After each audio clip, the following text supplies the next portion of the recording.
दोस्तों आप सभी को तो पता है कि मध्य प्रदेश बोर्ड काफ़ी समय से इस चीज़ में लगा है कि वे जो है इंग्लिश मीडियम और हिंदी मीडियम को काफ़ी हद तक जो है सिमिलर कर सकें, ठीक है।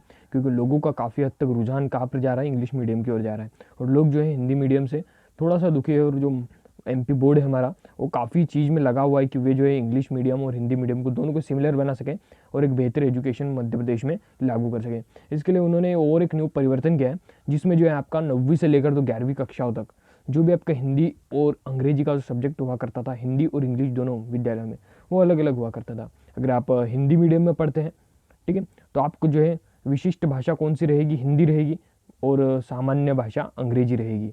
जबकि अगर आप इंग्लिश मीडियम में पढ़ते थे तो वहाँ पर आपको जो विशिष्ट भाषा अंग्रेजी रहती थी और सामान्य भाषा कौन सी रहती थी, हिंदी रहती थी। लेकिन अब मध्य प्रदेश बोर्ड क्या करने जा रहा है, चाहे आप हिंदी में पढ़ें या फिर इंग्लिश में पढ़ें, वहाँ पर आपका हिंदी भी दोनों में एक समान ही रहेगा, ना सामान्य रहेगा ना विशिष्ट रहेगा, और अंग्रेजी में भी दोनों एक समान रहेगा। मतलब अगर आप हिंदी मीडियम में हैं और अंग्रेजी मीडियम में हैं तो कुछ भी फ़र्क नहीं पड़ने वाला है। आपका जो पेपर है, चाहे आप हिंदी में हो तो भी वैसा ही आएगा, और अंग्रेजी में हो तो भी दोनों का सिमिलर ही आएगा, ठीक है। तो चलिए हम जो मध्य प्रदेश बोर्ड ने जो विज्ञप्ति जारी की है, चलिए उसको थोड़ा सा पढ़ते हैं, ठीक है। मंडल द्वारा आयोजित हाई स्कूल और हायर सेकेंडरी परीक्षाओं में वर्ष 2021-22 से विशिष्ट भाषा और सामान्य भाषा का प्रावधान समाप्त कर दिया गया। अब देखिए ये जो है इस साल के लिए लागू नहीं होगा, क्योंकि अभी तो हमारा जो आधा सिलेबस हो चुका है, लेकिन ये जो 2021 से 2022 मतलब अगले साल से जो है ये जो लागू होगा, इसलिए आप चिंता बिल्कुल मत कीजिए, ठीक है। चलिए पढ़ते हैं इसे।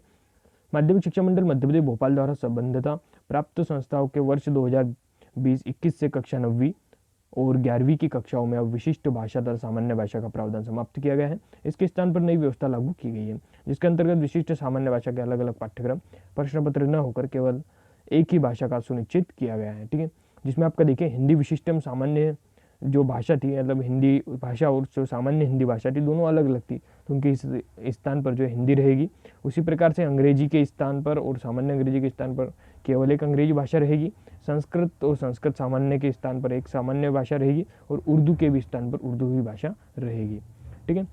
तो चलिए आगे इसे पढ़ लेते विज्ञप्ति को। इसी प्रकार शैक्षणिक सत्र 2021-22 से मंडल द्वारा आयोजित हाई स्कूल एवं हायर सेकेंडरी परीक्षाओं में विशिष्ट सामान्य भाषा के स्थान पर अब मात्र संबंधित विषय का उपरोक्त अनुसार एक ही प्रश्न पत्र होगा।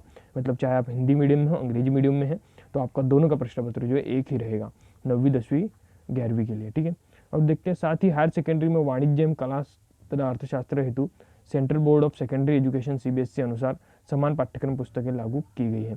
मतलब अगर आप कॉमर्स लिया है आपने या फिर आर्ट लिया है, तो देखिए आपका कॉमर्स अगर लिया है तो उसमें अर्थशास्त्र सब्जेक्ट आपको होता है, और आर्ट में भी आपका अर्थशास्त्र सब्जेक्ट होता है। लेकिन पहले क्या होता था, दोनों का अलग अलग पेपर आता था, कॉमर्स का अलग आएगा और आर्ट के अर्थशास्त्र का अलग आएगा। लेकिन अभी जो है दोनों का सिमिलर ही आएगा। मतलब अगर आप 11th में हैं तो आपको अर्थशास्त्र का, चाहे आप कॉमर्स में हो चाहे आप आर्ट में हो, दोनों का आपको सिमिलर पेपर देखने को मिलेगा, ठीक है। अगला है आपका उक्त व्यवस्था के संबंध में मध्य प्रदेश शासन स्कूल शिक्षा विभाग मंत्रालय वल्लभ भवन द्वारा आदेश जारी किए जा चुके हैं, ठीक है। तो ये जो है काफ़ी अच्छी न्यूज़ है, ठीक है, जिससे जो है आपका काफ़ी हद तक फ़ायदा होने वाला है, क्योंकि अगर सिमिलर आता है तो आपको काफ़ी पढ़ने में भी काफ़ी आसानी होगी, ठीक है। और अगर दो इंग्लिश मीडियम का भी हो जाता है, हिंदी मीडियम का भी हो जाता है, तो जो प्राइवेट जो कंपनी जैसे शिवलाल नवोजी कई ज़्यादा उसमें इंप्रूवमेंट करेगी और आपको जो है काफ़ी सरल पेपर देगी, ठीक है। तो आज की वीडियो में इतना ही। चलिए मिलते हैं नेक्स्ट वीडियो में और किसी नए टॉपिक के साथ।